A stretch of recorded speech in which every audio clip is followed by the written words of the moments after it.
And just like that, we are live with our first ever brother duo. We've got the Soto brothers here. I've got Justin up here. I've got Ben down here. As you can see by the names, that's me cheating, honestly, is what it is. I'm Chris. I'm the Longbox Punk, and I like to talk to indie creators about their comics, their campaigns, what inspires them, what influences them, and of course, music. And specifically on this episode, we're going to talk horror because these two brothers started Halloween Head Comics. So there you go. See, I got the swag rocking. Let's go. I got merch. I got the inside scoop on merch. I mean, if you've got merch, that means that you're legit. Like that's right. That's what that is. So, gentlemen, I want to know, like, what's your origin story? You're two brothers. You're making horror comics. You've got your own comics publisher. Like, what tell me all the, I want to know all the things. I have so many questions for you two. Well, the story starts in 1979, September 11th, the day I was born. Okay. No, actually, right, let me take you way back. Please do, yeah. The real story, 1978, okay? My dad's putting the moves on my mom. No, 78, good year. That was a good year. I wasn't there, but I've heard. Neither was I yet.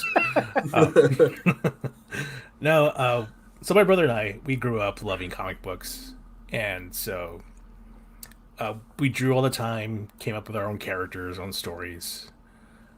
Probably around 2010, somewhere around there, I joined up with some guys here in Tulsa, Oklahoma, where I'm from. That's where I'm from. I just doxed myself. Yeah, I don't care. And so with some local guys, it's called Equinox Comics, a little self-publishing group, and made some friends, cut my teeth making comics there, drawing comics, coloring comics. And meanwhile, my brother was going to college. And so sometime after college, Justin and I were talking, and we just said, you know what, let's do our own thing. Let's come up with our own comic books. And we were both into Lovecraft during that time, and so we thought, let's do our own horror comic. And that's when Halloween Head Comics was born. That's awesome.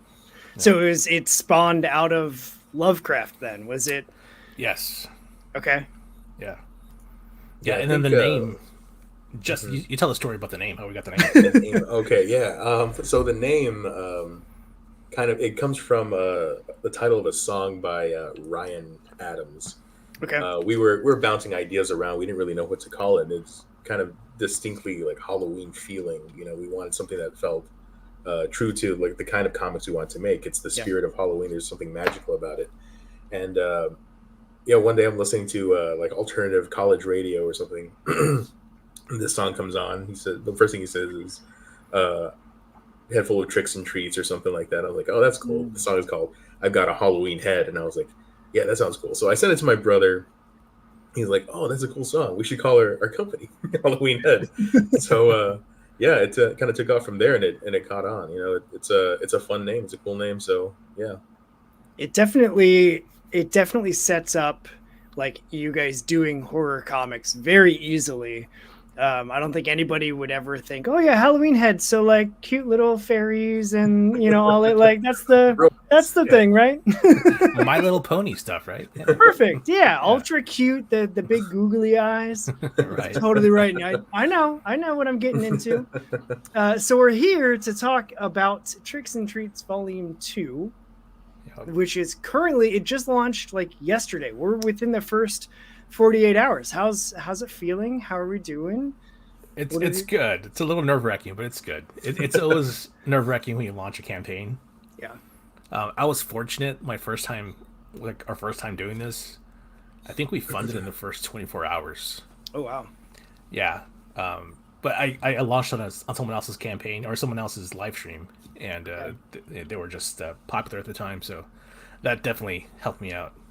Well, you're definitely going to get like tens and tens of views. I'm hoping so.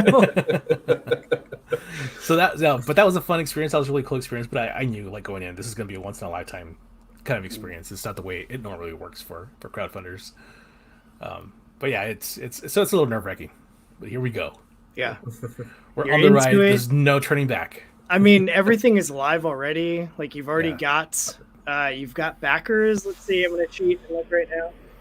You've got, including me, you've got 3 backers. You're 3 strong. Awesome. All right. I appreciate that, by the way. Yeah, absolutely. I love horror comics. So seeing that you're doing an anthology, like why an anthology? Like, is it just to get as many of your, like, are you tapping into the same network that you've had, or like how, or is it just like we just like writing anthology like short comics and doing a bunch of stuff? Like why that format? You want to talk about that, Justin? Yeah, I'll talk a little bit about that. So initially it was started just because we wanted to finish something. For so long, we had these ideas that kind of were these like grand scheme stories, but like so much work goes into that. Yeah. And so we were like, well, can we tell a short story? Can I tell like a 10-page story, a 15-page story? And our first issue had 2 very short stories. Like I think mine was like 15 or 16 pages. Ben's was like 8 or 10 pages long. Very short, but we got it. We finished it. It felt amazing to finish a story and then publish it. And we're like, yeah, let's do that again. So we did it again I think the next year and the year after that. And so that's where our anthology of the first volume, the collection of Tricks and Treats, came from. But one of the great things about doing that is you can change your style. You can change the way you're telling a story. You don't have to stick to just like one overarching development story. It's, you can just tell these little Twilight Zone or Outer Limits type stories, and you can slightly vary your art style, your storytelling ability, your whatever it is you're working on there, the type of monster and how it affects the main characters. So there's a lot of freedom in that kind of variety, and we were able to get some really cool stories together for even the first volume.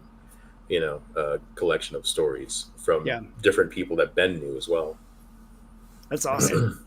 Yeah, and Twilight Zone is definitely a good example of the feeling and the vibe we're chasing, because we both love that classic kind of old monster kind of stories and storytelling, and Twilight Zone's it's a classic show. So good.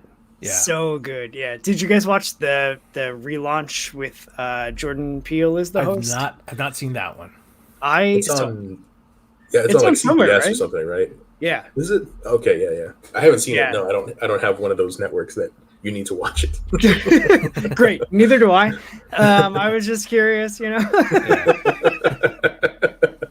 But I remember watching and we're jumping. See, we're already jumping all over the place because we're live. It's all good.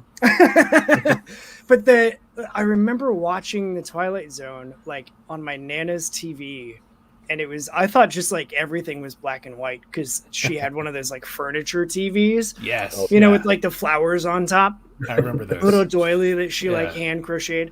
And I remember watching those, and just like every episode just felt so like the only through line was the "Hi there, Rod Serling." Yeah. You are now entering the Twilight Zone. Like he had the perfect voice. Yes. But as far as like the individual stories, they varied so dramatically that it just was like there was a different episode for every type of like strange sci-fi fan. And that's why I like anthologies, is because they like I might not, every story in an anthology might not be my new favorite story. Right. But that doesn't mean that like my favorite story, if I gave it to my wife to be like, hey, I just read the book, like read this book. I know you like old DC, I get it, but like read this book. And and she might have a completely different favorite story. And like that's the beauty of anthologies and getting to work with friends. Like how's that collaboration process work when you're putting together an anthology? It's a lot of fun, especially working with friends. But with the volume 1, for example, there was one issue where we did a cannibal psycho hillbilly versus Sasquatch story, which was fun. My friend, one of my best friends, Tommy, wrote that. One of my best friends, Johnny, drew like half of it. One of my other best friends, Jason, drew the other half of it. That's awesome. And I came in and did the colors to kind of tie it all together. And it was a lot of fun. So are the partners that you're collaborating with, is it like file sharing? Are you like doing analog art and then sending it to somebody to do the lettering and then sending it what is that? Yeah, it was all analog art Oh, wow. because all these guys are like here in my town, so Okay, they're guys that I know. They're my bros, my dudes. that makes it easy. Yeah, Yeah, definitely. So I bring the pages in, I scan them, and color them that way, letter them. that's cool. Now both of you are like all the trick ponies, right? Like there's stories that you've done writing on, the artwork on, the coloring on. Like, Yeah, is there anything you guys don't do? we're not that great at lettering. Okay. Yeah, lettering. I actually can't color. I'm colorblind. Okay. Which is very helpful to have a brother who is not colorblind and can do colors. Turns out. You can see what he's doing. Yeah. Does that ever, like, how does that influence when you're like enjoying comics or creating comics, or does it? Like, how does that? I don't think I've ever talked to somebody that's colorblind that is like a comic fan as well. Yeah. Well, so I'm red green colorblind, so I can see like some spectrum of color, but it's frustrating that I can't like delve into like coloring as much as I want. Yeah. But it does really limit like how much I can still enjoy the art of something, and it's a little bit limiting. Like I'm pretty sure that fire truck is supposed to be red, based on what I've heard. But Yes. Yeah. don't know for sure. But otherwise, no, I still enjoy the books as much as I can for the color side of it. But the pencils and the inks are always going to be my number one go-to for admiring books. Okay. Now, do you prefer to do artwork or do you prefer writing? Like, which of those two? I prefer drawing myself. Okay. I've been drawing since I was like 7 or something like that. Well, I guess for like 30 years now. Yeah, I'm 37. Oh my gosh. I'm so old. Your AARP card is in the mail. Discounts. Right. No, but yeah, I've been drawing most of my life, and I just kind of fell in love with the pencil. So rendering, drawing, creating visual spaces is kind of my jam. But Okay. I really do love writing sometimes too. There's a few stories that we've done that like I just kind of lose myself in like really trying to tell the best possible story I can. Yeah. Sorry, I keep shaking my camera. I get impassioned. Unbelievable. I'm getting motion sickness over here. I'm not even looking at you. I'm being honest with you. Just to peek behind the curtain, I'm staring at my phone. You're on my screen. So, There you go. but the webcam is not as good as the phone camera. So I just, yeah. So if I look like I'm falling asleep, I'm not. I'm just looking at you. That's trailing off. It's totally fine. So, so Ben, what about you? Do you prefer one over the other? I enjoy both. I go through seasons, so like I'll spend a few months writing, and I just cut out that time just to write the stories, and then I got the season where I just go and just do artwork. Now, I was trying to figure out as much as I could about this anthology. So I'm going to look at my notes. I'm going to hold them up here so it's less awkward. So you have 6 stories. Did either of you partake in creating all 6 of them?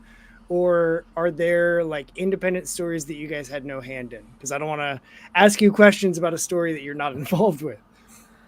I think we dabbled in all of them. Okay. A little. Yeah. Okay, so I know we've got Cephas the Vampire, which is on Global Comics. I read the chapter that's on Global Comics. Super rad story, by the way. Thank you. Like I like the revenge vampire tale, and like vampires are my favorite monster. Dracula is my favorite Universal. Like I'm a sucker for Bela Lugosi, for the original Nosferatu. I don't know how I feel about the remake. But we'll see. We'll see. It's been remade like 18 times, so I'm pretty good at judging a movie after I've seen it instead of before. Right. So we've also there are portals. There's a story about portals coming out. There is a werewolf tale. There's Nazi occult. There are skinwalkers, and there are deep sea creatures. Now, based on my extensive research, that I did, just reading your Twitters. The Justin, is the deep sea humanoid creature one, is that the watercolor one that you did that is It is. being reworked? Yes. Okay. So that one I released right after I got out of college. I was sitting there in graduation. I was like, man, I'm done. I'm done learning for the rest of my life. I was wrong. Forever. But man, I really wanted to be right. But no, I was like, it's time. Like, I want to put out a book. Like, that was the whole point of like me majoring in art. Is like, I want to get as good as I can. Yeah, as soon as I could, I started getting like these pages put together. Every panel is a different painting in a watercolor. I put in probably a few, maybe 6 months worth of work or something like that. Wow. And yeah, that's the deep sea story across the sea. That was the first book I ever published, and then I think it was like 2015 or something like that. I ended up publishing it Okay. on Kablam, and yeah. So, but that was my very first book. So I was very happy to have Ben help me rework it, remaster it, touch up some of the colors, and rework some of the dialogue, the story to make it a little bit more cohesive, flow a little bit better. But yeah, that was the first book. That's awesome. I am a sucker for watercolor. Like if I had an artistic bone in my body, which I don't think I do, unless it's like this joint of my pinky, like it's itty bitty tiny. I would like watercolor would be my medium of choice. I just think that there's so much that you can do with it. Yeah. So when I saw that you had a deep sea horror story that's watercolor, I was like, man, we're here for it. Like I'm stoked. You guys hit both of like vampires and watercolor. Like, let's go. So let's see, what else do we have? So, and what was Ben? You posted like 4 preview pages that Justin had worked on of what looked like soldiers in a bunker. Yeah, so that story is called Die Brücke, which is German for the bridge. Okay. And the bridge is that apparatus that opens the portals. Okay. And the monsters that they look through the little like the little portal, the window, like just that panel alone, I was like, good God, that's terrible. Like I would lose my internal just everything. Right. So like when you were coming up with the character, like those monster looking things, like where do you find that inspiration? So for those, it was it kind of comes from the inspiration for the whole story. Okay. So there are 2 urban legend stories that kind of went into inspiring Die Brücke. The first was one called the Rat House, the urban legend called the Rat House. And if you guys want to research any of this, there's a channel called Bedtime Stories. Yeah. And they've got episodes on these, like a little bit deeper dive on to the way these stories actually go, which is super creepy. They're super cool. But anyway, so the story goes that there's this facility underneath, like it's like a parliament government building that really does exist in Germany. Okay. And sometime after World War II, some explorers, excavators go in there and they find this underground facility, and it's haunted or something. There's just weird stuff. There's occult writing on the wall, something like that. And they find they have flooded the building, right? Yeah, so they find like the lower level of that basement had been flooded, and so they're like, well, we've got to figure out what else is down there. So they send some divers under there. They send 3. The story goes, they send 3 down there, and I think only one comes back. And he's like, the other 2 are gone. You're never going to see them again. Like, what's down there? What's going on? Like, down there are people tied to chairs under the water, but they're still alive.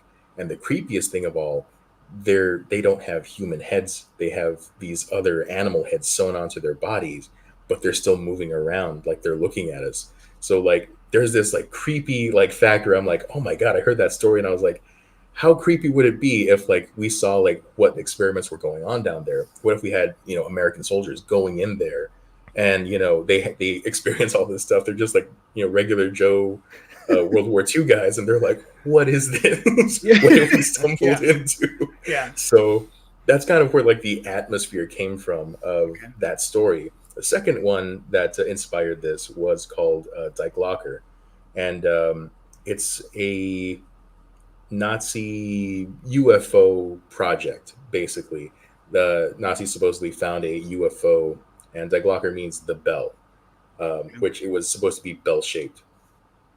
If you want to go down conspiracy theories with it, you can. I'm here for it. But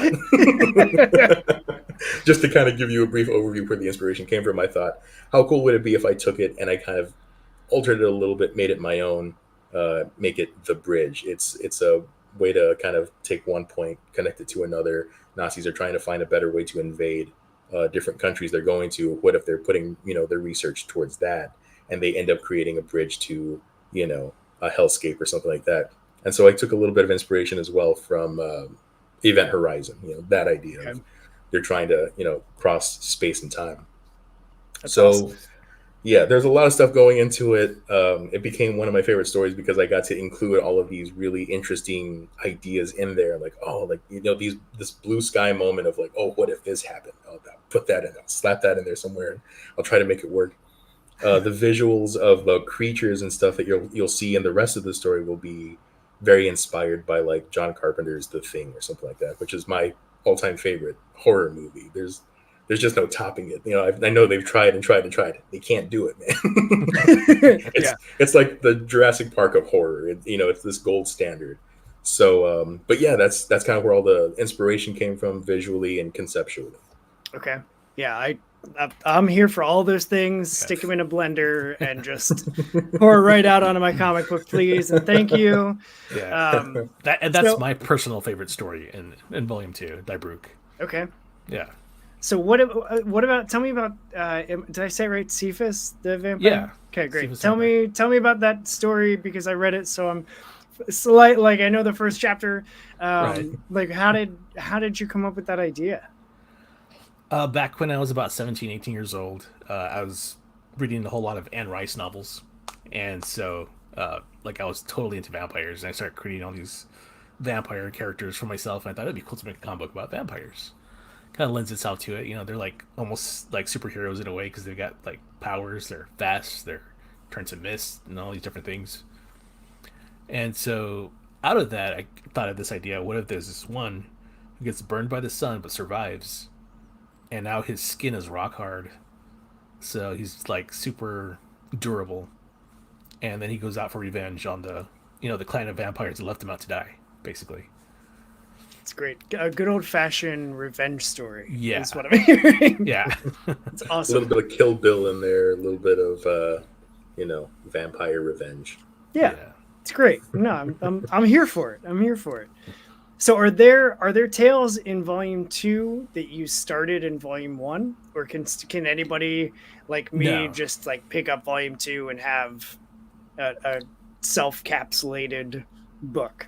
Correct. Yeah, it's just an anthology. There's no tie-ins to any other stories. It's just you get the book. You don't need anything else. Great. I love that. Yeah. My wallet loves that too. Yeah. So okay, so with so I know this is volume 2. How many other like Kickstarters have you guys done with Halloween Head? Or like how many, like, do you have a full like catalog that you're still building? Yeah, we've got lots of stories, that we're working on in the future. But as far as in the past, what we've done, volume 2 is our second one. Yeah, so Okay. it was 2, maybe 3 years ago now. I can't keep track of the timeline, but it's been 2 or 3 years that we released volume 1. Okay. Yeah.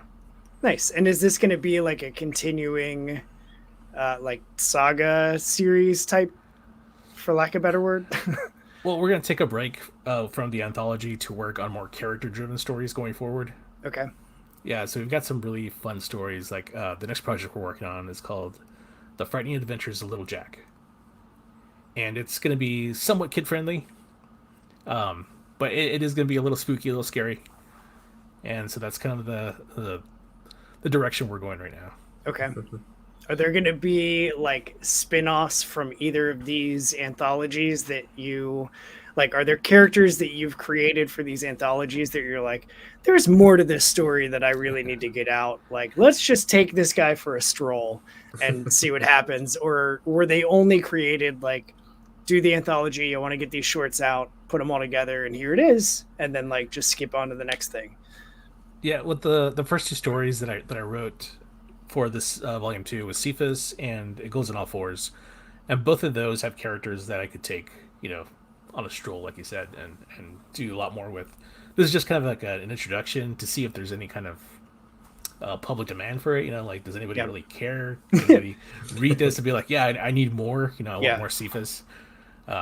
Yeah, it'd be cool to see that, and that would be encouraging, and I definitely do more. But right.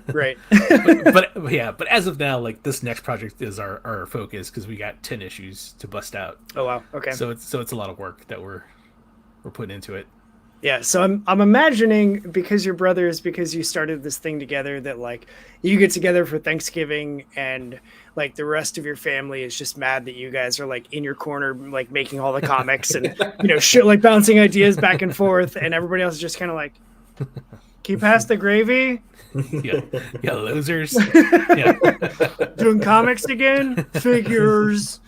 Is that what it's been like?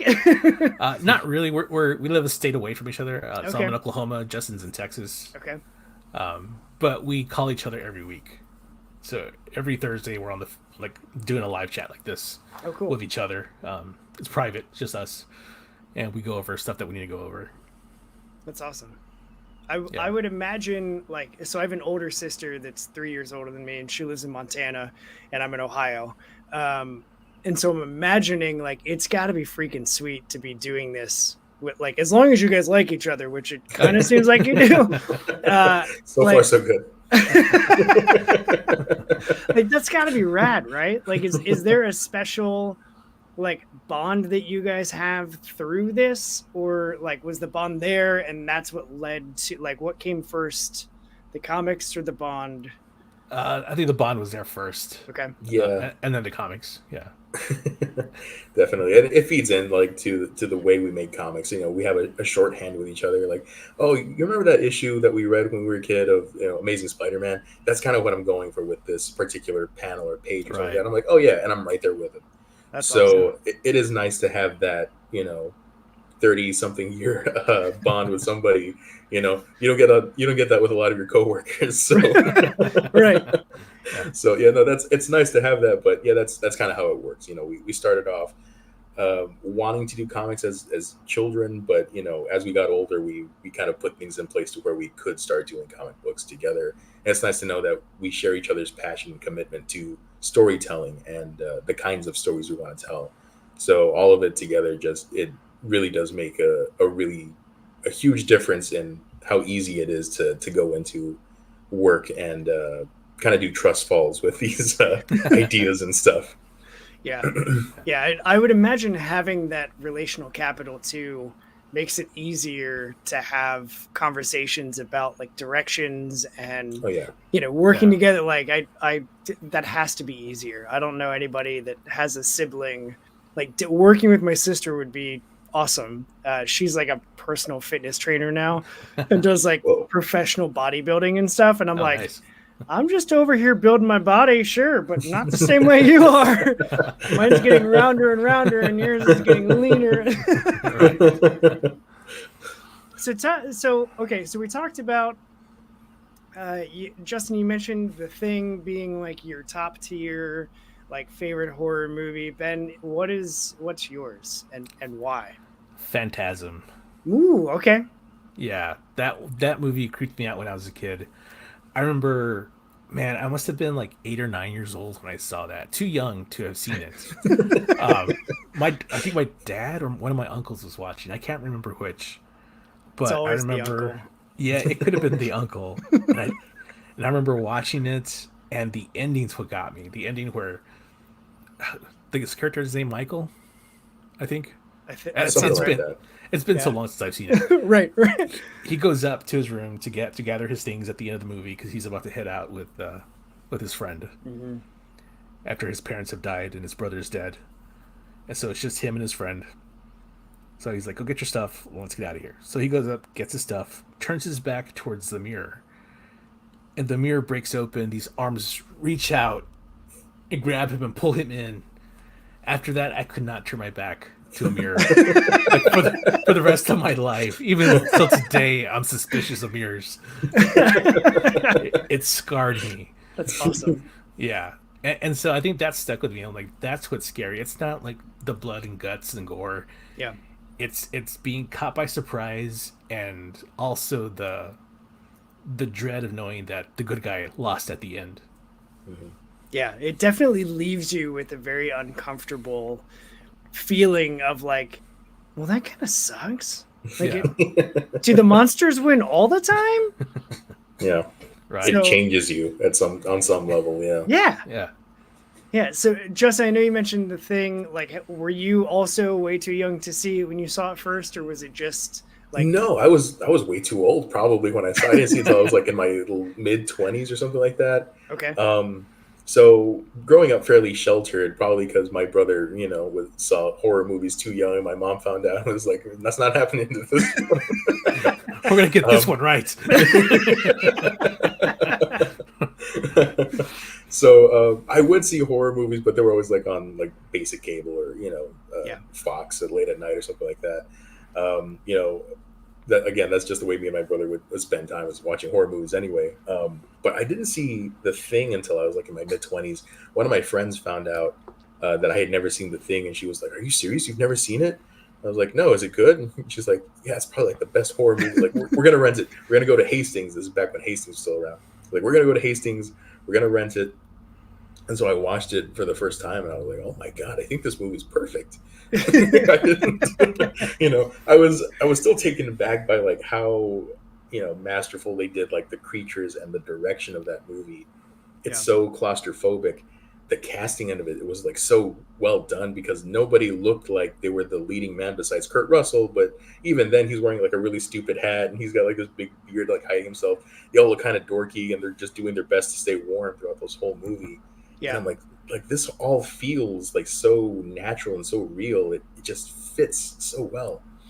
And so I saw it, and ever since then, like I've been holding every other movie up to it. Like, all right, is this as good as what I experienced with The Thing? And it really was an experience, because I didn't know movies made back then could be that good and look so well and still hold up. Like I said, it's for me, it's like the Jurassic Park. Like it's you can tell the practical effects and stuff like that, but it holds up. It looks good. Yeah. So, confession time. I didn't see The Thing until 2 years ago. Really? Yeah. Yeah, and I'm older than you are. So, I started. I think it was during lockdown that I was like, well, I'm gonna watch a ton of horror movies, because like, what else am I gonna do? So I started searching online, like, how do I build an interesting horror list? And it just kind of started, like, I found pieces on Reddit and pieces on Twitter, and there were like challenges on social media going on. And so I pieced all this stuff together, and one of the pieces is like the decades. And I was like, you know what? I want to find movies that everybody always talks about that I've never actually sat down and watched. And The Thing was one of them. And my God, like, I had it on in the background as I was working remote. And and by that I mean I had the iPad like right here on my desk, as I'm just like wiggling my mouse, which I only did in my last apartment. If my boss ever happens to see this, but he won't.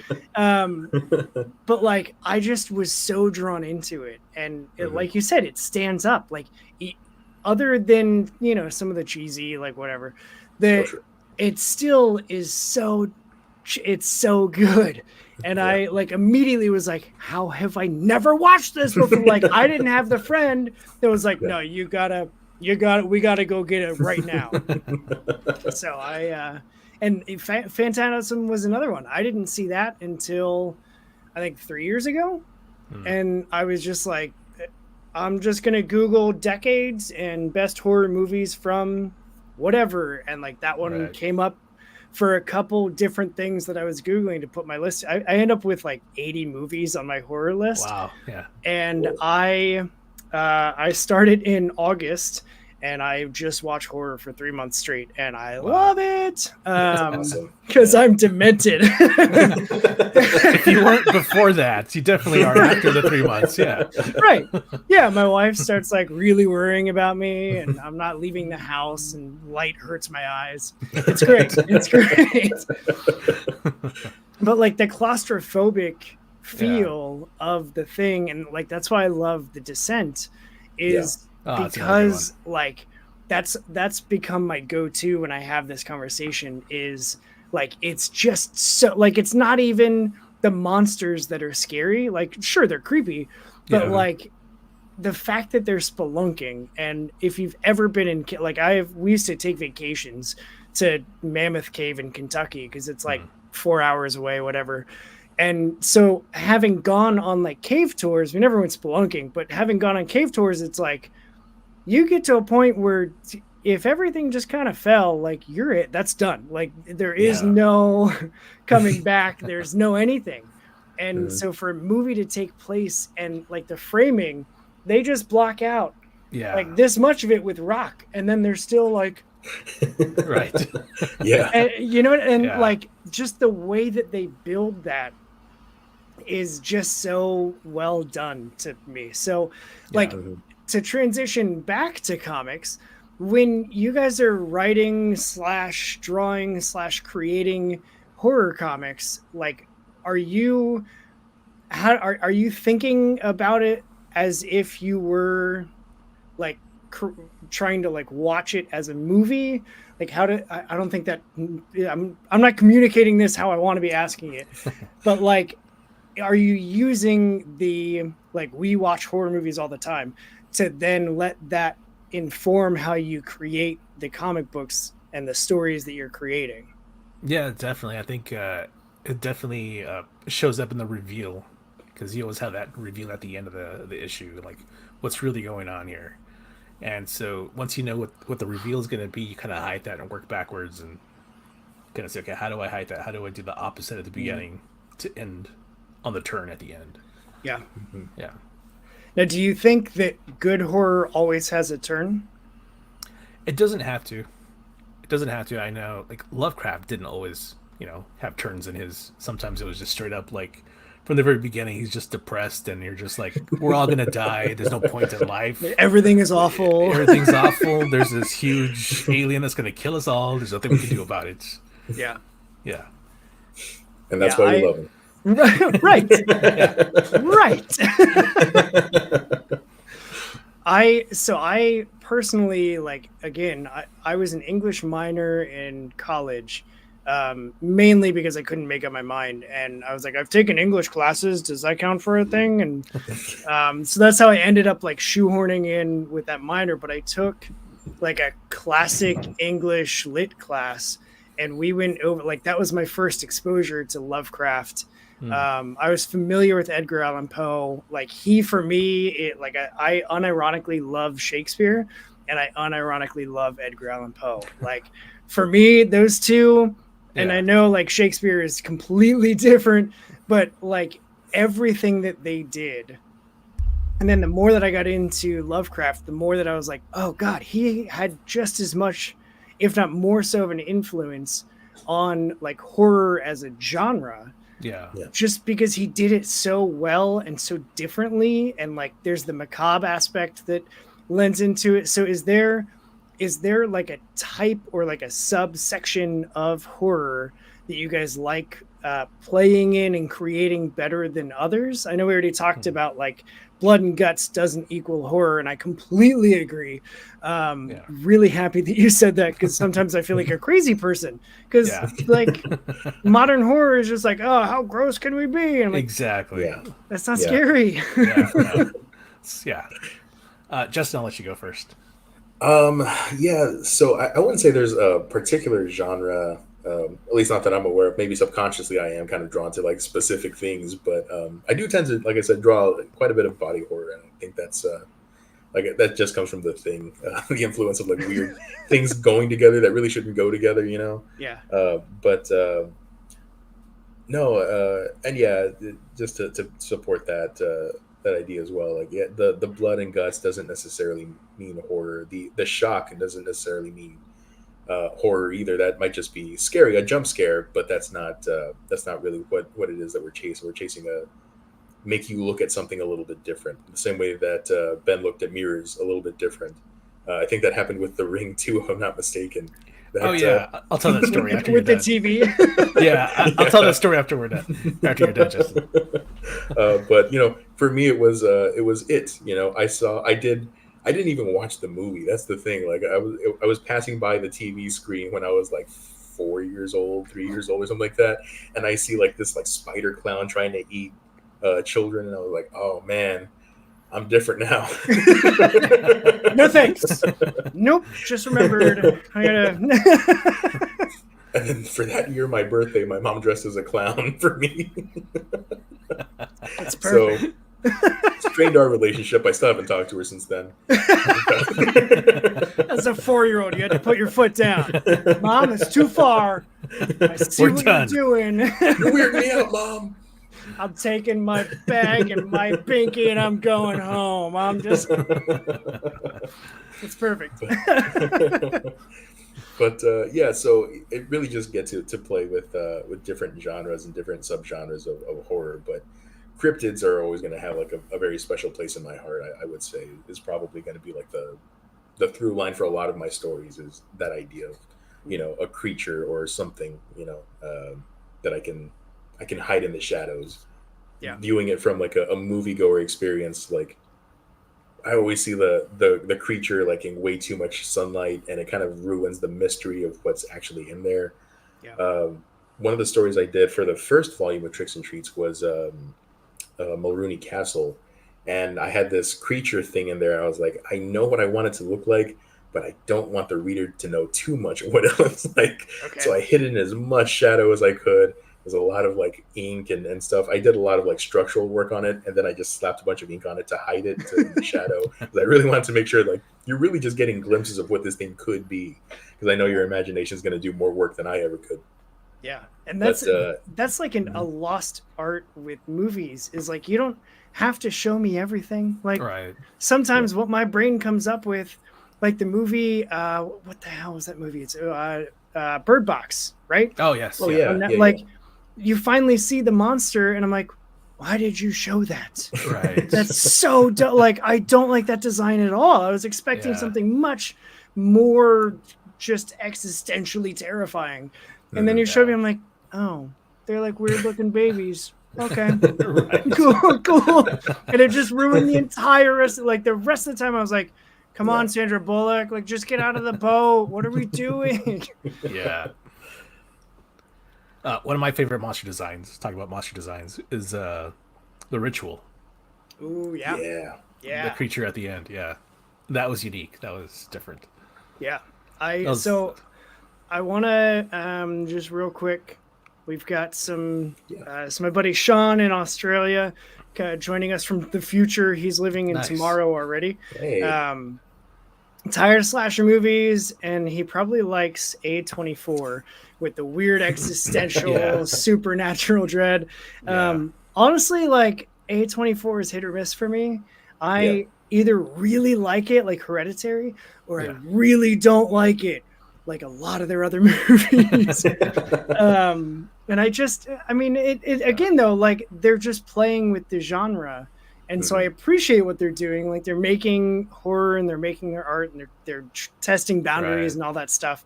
And again, not everything has to be for everyone.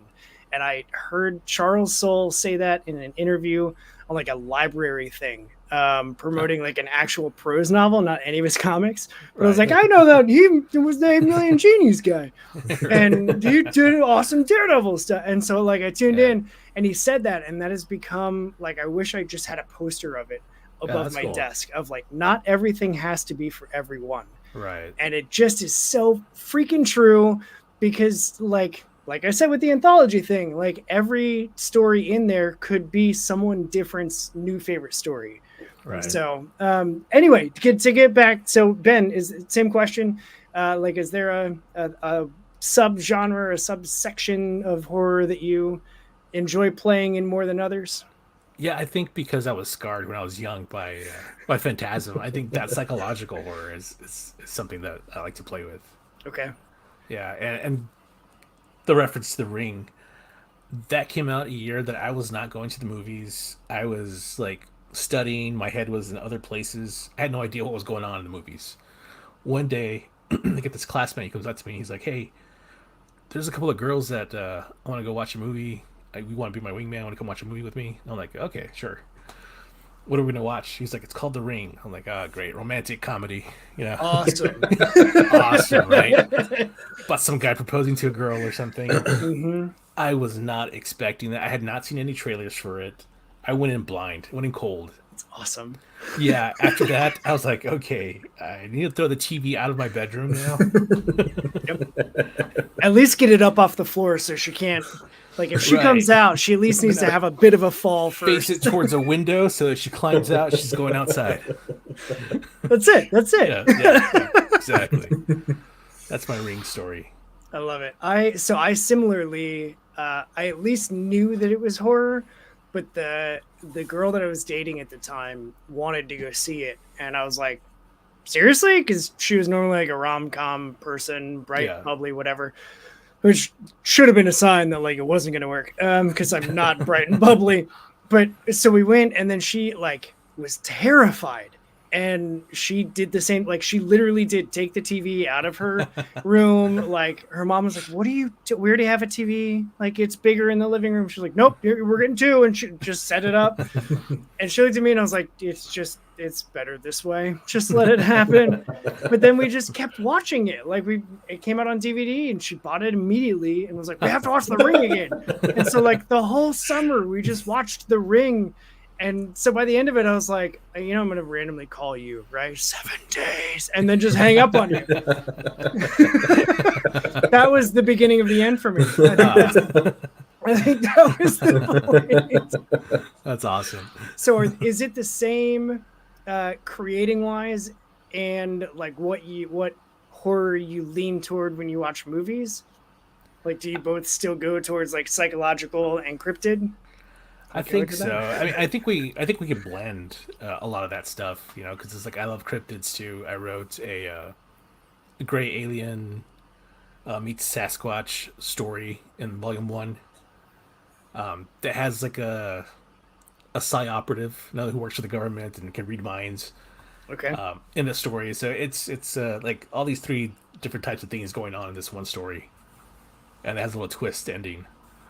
But yeah, it's kind of mixing everything that I love into that. Yep. Justin, same thing? Yeah, pretty much same thing. Like, I think I would say I kind of, like I said, I do enjoy kind of playing in things outside of the stuff I normally see and write and watch. But yeah, it's just all fun for me, you know. It's like, does that strike my fancy this time? Like, yeah, like, all right, I'm gonna do that. I'm gonna chase that feeling, you know. Yeah. It could just come from like different podcasts or whatever I'm listening to, and they mention a story or they mention a topic, and I'm like, oh, that could be interesting.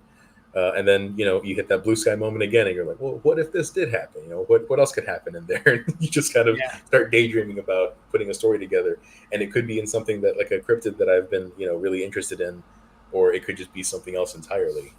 Like technically, there's no cryptids in Die Brück, but I lost myself in that story, and I fell in love with being able to tell a Nazi occult sci-fi story with a couple of weird monster things in there. That's not necessarily cryptids, but weird squid things too. So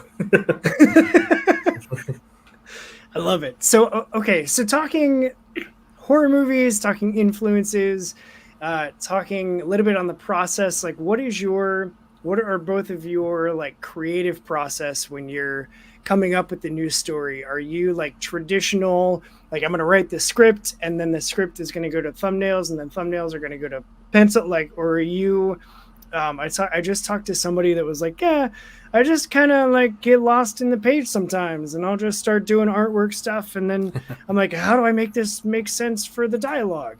Like, how Right. what's the like that works perfectly for him. But like, what's your process like? What is, because I'm always curious because everybody has something different. Like Right. it always works differently, and so I'm curious to hear your take. I think it's probably the same for both of us, but we're very focused on writing a good story first and foremost. The story takes precedence, so we don't start drawing anything. Like we might, do creature designs or some kind of set designs or something, but we don't start doing any kind of panel work until the story is done, until we've hammered that out and we're happy with it. Yeah. Yeah, and then then we just kind of follow the steps. Yeah. Is it? Have you always written horror? Like, is the process different if you're writing not horror? No, I don't think so. I'm trying to think. I guess I haven't written too much outside of horror. It's usually like horror or sci-fi, but I think I treat it all the same. That's fair. Just- Because Yeah. And the same for me. Like I actually haven't written anything outside of horror. The Okay. first stories I wrote were like that, Across the Sea, definitely a horror story, and ever since then it's been an entry into Halloween Head, tricks and treats stuff. So yeah, that process is held the same for me through and through. nice. So, are with Halloween Head, are you keeping that just with like you guys as the main creators that are bringing in other pieces to your puzzle, or are you looking to like, do you have any other creators that you're like, oh, you've got a cool story and we worked with you here, so like do the thing and we'll publish it under our imprint? Like, is that a thing that you're thinking about, or was it just like a means to an end to get your stories out there? I'm thinking that way. I am because actually last year I reached out to a buddy of mine who wrote a story in the first anthology because he has this really cool character called Max Monkey Monster Masher. What an It's just- alliteration. Yeah, it's just and it's a totally fun character. And he quit writing comic books, and so I was trying to get him to come back to writing and be like, hey dude, if you write the story, Johnny draws it, I'll publish it. I'll color it and I'll publish it. And he thought about it, but he decided not to. But yeah, it's definitely something that I'm interested in if I know the person, if I know how they work. Yeah, Yeah. that makes sense. That's been the. I mean, I think that's how I would probably approach that as well. Just because then what like with your brother, it's one thing because you're already on the Right. same page. Bringing in somebody completely outside of the family per se could lead to some really awkward interactions, I would assume. Yeah. Yeah. Yeah. You're taking a chance when you go outside of your wheelhouse. What you know. Yeah, that's. I think that's true in a lot of things, actually. Yeah. What the hell? I just had a thing. I should have written it down. Talk so much to yourselves. Okay. I'm just kidding. I'm just kidding. So, Justin, what do you think about this Chris guy? I don't know. I'll be honest with you, I like his hair. Hey, I'll take it. I'll take it. So, so Fund My Comic. You've got the campaign running. Like I said, we're in the first 48 hours. It runs through the end of August. Because I'm more of a Kickstarter person and I don't want there to be like weird tribalism. So I'm trying to learn about all the other campaign sites as well. And I just haven't backed enough yet on Fund My Comic. So like, how does a campaign work on Fund My Comic with like the start, the beginning, the end, the fulfillment? Like, how does all that work for this campaign?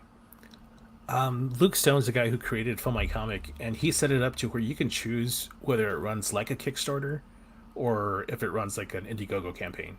Okay. To where you either get the funds right away or you wait till the campaign's over and get the funds at that point. So it's really your choice. That's one of the cool things about Fund My Comic. The other cool thing is they only take 3%. Okay. Versus I think like 5 and like 6% for the other two. Yeah, that's definitely a bonus or a benefit for creators to Definitely. keep more of the money that you're raising. I mean, I Right. get it. Like, you got to pay for like business and stuff, but it's difficult when you're an indie creator because everything costs money anyway. Yeah. Yeah. And So, every penny counts. right. When you're a small guy like us. Right. Yeah. So what what kind of rewards are on the campaign that people can pick from? Do you have the link for the campaign? It's probably better if we pull that up. Ooh, man, you're gonna make me do all sorts of stuff that I normally don't do here. Or I can pull it up actually. if you Oh, want I me to. got it. Oh no, we're. I'm a professional. I don't All know if you know this. I've been doing this all of 3 months now. So let's do this. This is the beauty of live. We're gonna add this to the stage. Hey, There you go. check check that out. All right, let me hide some stuff, make it easier for myself to see. Okay, great. So this is the, here, I'll just cover our faces. I don't need to see our faces. So this is the fundmycomic.com campaign page Yep. for Tricks and Treats Volume 2. So walk me through. I will be your virtual scroller. So you... All right. You can scroll down. All right. So right here is where the rewards start, or perks as they're called in other places. Got it. So yeah, the digital book is $10. That's this one here. Yeah. And is that's a PDF file? Yeah, that'll be a PDF file. And digital 3-pack, it's going to have Volume 1, Volume 2, and an issue 0 of that new book that Justin and I are working on. Oh, cool. So you're like already like that far into production of that first issue.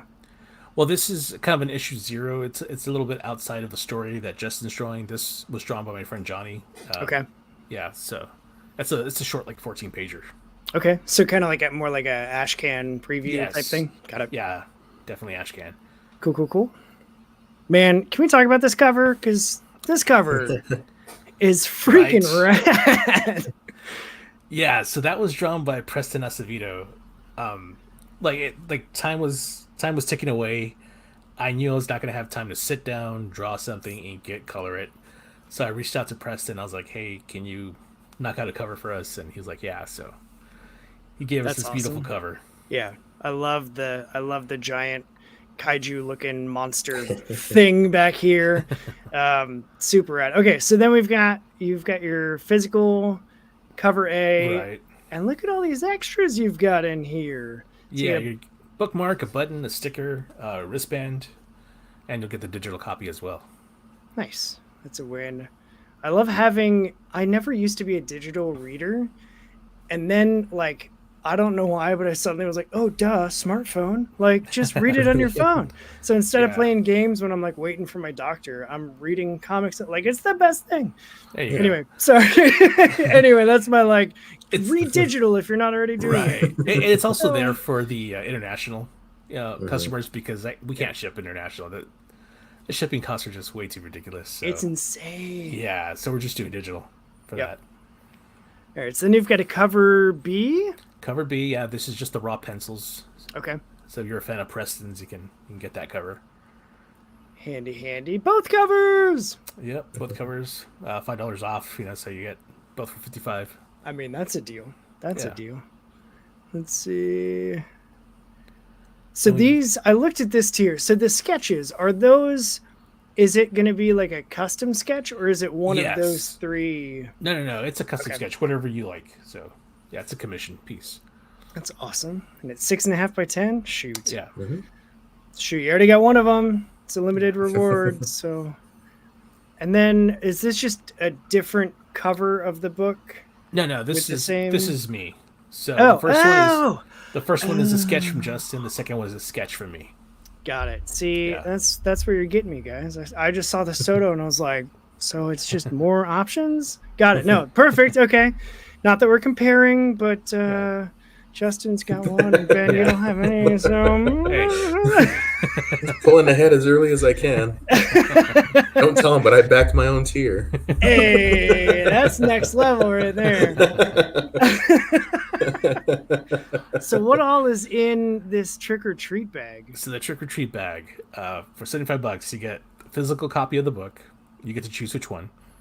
You get the bookmark, the button, the sticker, the wristband. You get the digital 3-pack. You get a sketch from both Justin and myself. You get a Cephas print and the Tricks and Treats print, which you'll see them at the bottom. You're also going to get a numbered physical ash can of the Frightening Adventures of Little Jack number 0, signed by Johnny and myself. Oh, snap. That's all the things. Yeah. Mm-hmm. How are we not selling all of those? You got t-shirts? Is this the cover? Because Yes. That's awesome. Now, is that like a Kickstarter terms? Is that like an add-on? Or... Yes, it's an add-on. Yeah. Okay. You have 3 different options there too? Man. Yeah. You guys are wheeling and dealing. Here's the prints. Yep, so it's 11 by 17, the cover and that Cephas character. Love it. That's such a cool perspective too, like looking up at Yeah. him and seeing under the hood a little bit. I was like, Yeah. man, that's just good comics right there.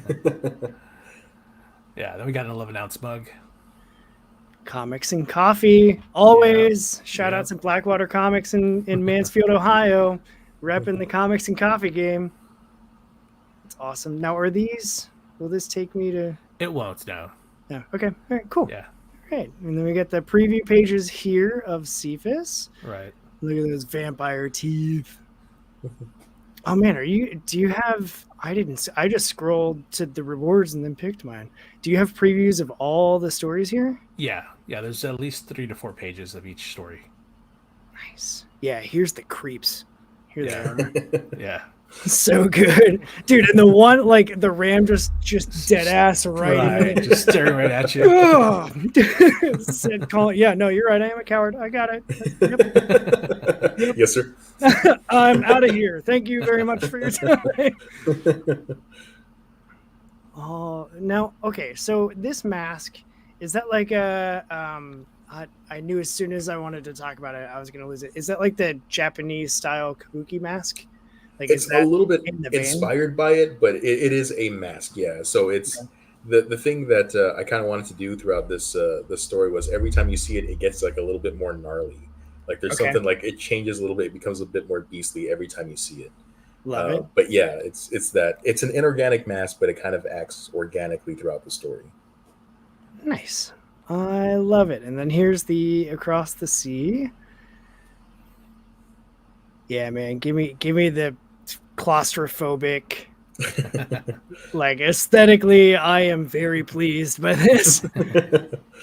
I'm a big old nerd when it comes to media, and I like my degree is actually in broadcasting, and I took a media aesthetics class. Yeah. And it was my favorite class because we literally just like watched movies and then paused on certain scenes and then just dissected everything about it. Oh, and nice. like I can't watch the third Pirates of the Caribbean the same because that was one of the movies. I was like, really? Pirates? And he was like, really? Pirates? Like, you're going to learn everything we've learned in this class in this movie. And I was like, okay. Really? Wow. And sure as shit, it was very impressive. Here's all the swag. So there's the button. Can't wait to get a button on here. Wristband and the sticker. And the shirts. And the shirts. And the shirts. Awesome. Love it. Cool. Well, hey, I'm just doing so many firsts. Sharing screens. And There you go. man. Adapting on the fly. I love it. All right. So that's the end of my notes. I think I crossed everything off here. Yep. Great. So as I do after I run out of notes and questions on my notes, I just want to turn the floor over to the two of you. You can fight to the death over state lines of who goes first, but I fully believe in the DIY mindset, and indie comics creators are the hardest working creators because a lot goes into making comics. So, Yes. A of all, like, kudos to both of you for already having a first volume out into the world, getting the publishing company up, and working and functioning. Like I don't have the business brain for any of that. So just like I'm in awe of people that can just be like, I want to do a thing so I can make my stuff. And then they just do it. Like I don't have that brain other than like podcasts. So like, first of all, kudos to both of you for collaborating, for getting it off the ground, for doing the thing. Thank you. And plowing forward. Like I am stoked that I was tipped off. I don't even remember how I found your stuff. It might've been Jolly Green. I think it was Jolly. Your post. That Jolly always sending me stuff. What a trooper. Good dude. Like, and just the indie comics, like I was about to just fully give up on Twitter. And like, then I started this show and I'm like, oh, this corner exists on Twitter. Awesome. Yeah. Like the indie comics corner, if you can just fill your feed with that. That's the word. Thank you. The thing, you know what I'm saying? Like it's so healthy. There's no like, I don't know, just like dumping on other creators and stuff, except for like the frustration with Jim Lee, which I don't get because like it's Jim effing Lee. Come on. If I had 20 grand, I would happily pay that man 20 grand to commission. Same here. You know what I mean? Like, But but yeah, like the indie comics scene on Twitter is the reason that I stayed on Twitter. Cool. That's awesome. Because it's just so freaking healthy and like it's very much uplifting and sharing and looking at both of your feeds. Like you guys are out there reposting other projects and stuff, and I love seeing the camaraderie of like, hey, if my boat rises, the water level rises, so everybody else does too. Like it's not a competition, it's a encourage, like we're in this together. Exactly. So all of that like soapbox manifesto to stay. If there is am I crazy? There was something there. Okay, great. Yeah. My wife turned on the water hose outside, and apparently I'm right next to a ghost that doesn't like it. Perfect. Yeah. Hey, new house, new ghost. That's true. I got new roommates. You got to be nice to them. So, is like at the end of the interview when I finally stopped talking because I talk way too much. Like I just want to turn it over to the two of you. So if there's anything that you want people to know or hear or think about or whatever, like this is the space for you. It could be about your comic. It doesn't have to be. It could be about anything that you have on your hearts and minds. But I'm gonna drink some Sprite and let the two of you, like this is your space. So have at it. Cool. Well, thanks for having us on. First of all, I will say to your point, that is the only way we're gonna grow is if we share each other, help each other out in the indie space. That's the only way you can compete. If I can use the word compete, you can't really compete against Marvel or DC, the mainstream, but it's the only way we're gonna help each other grow or be seen, give each other visibility. And that's by sharing each other's campaigns and promoting each other. So that's what I was going to say about that. Justin, do you have anything you want to say? Copy paste. Yeah. But no, yeah, I agree. Like, and I'm kind of in the same boat you are.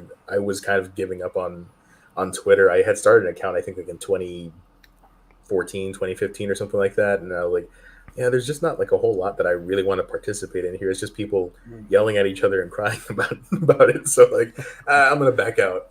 And then my brother got on there and I kind of peeked in and I was like, oh, you can get communities on here of just people that like something, right? They're not just there to dislike something altogether. Yeah. So, but yeah, it is nice to see that camaraderie and that community and everybody participating and just creating something they like because they like it. So if you're out there and you want to do that, just keep doing it, man. Yeah, perfect. Definitely. Yeah. Just do the thing, right? Like just do the thing. You wanted to make horror comics and you're making horror comics and people can support them on Fund My Comic, which is linked in this video description down there. So that all you have to do is expand, like whatever, I don't what influencers do. Yeah. They do smash that like button. That's right. Hit subscribe. Hit the bell, and if you can do it before I say 10, then what I don't know. Your mom still loves you. Yeah. There you go. Your mom. Maybe. Guys, I've had a blast talking to both of you.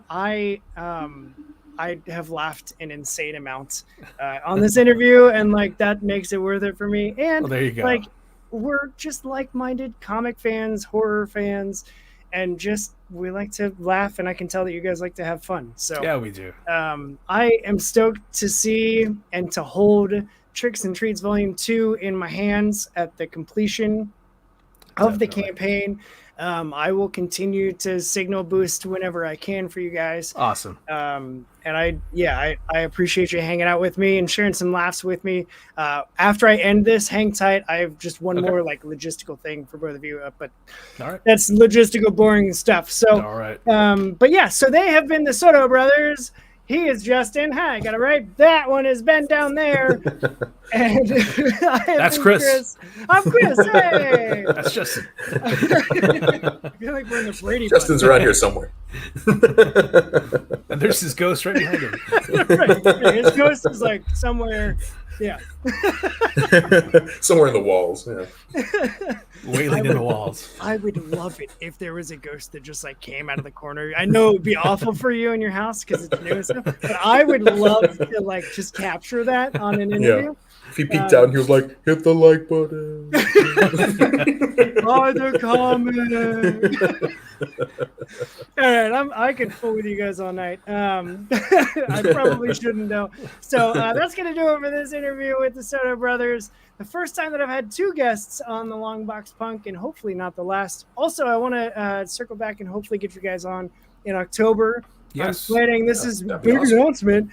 I'm planning on doing all horror panels in October. So that's awesome. I'll definitely be hitting you guys up for that. Awesome. So look out for details on that coming soon. But that's going to be it for this interview. And what's a podcast without a tagline? So because this is the end, punks, now you need to go do what's good for you and read some indie comics. We're going to end it here. Maybe.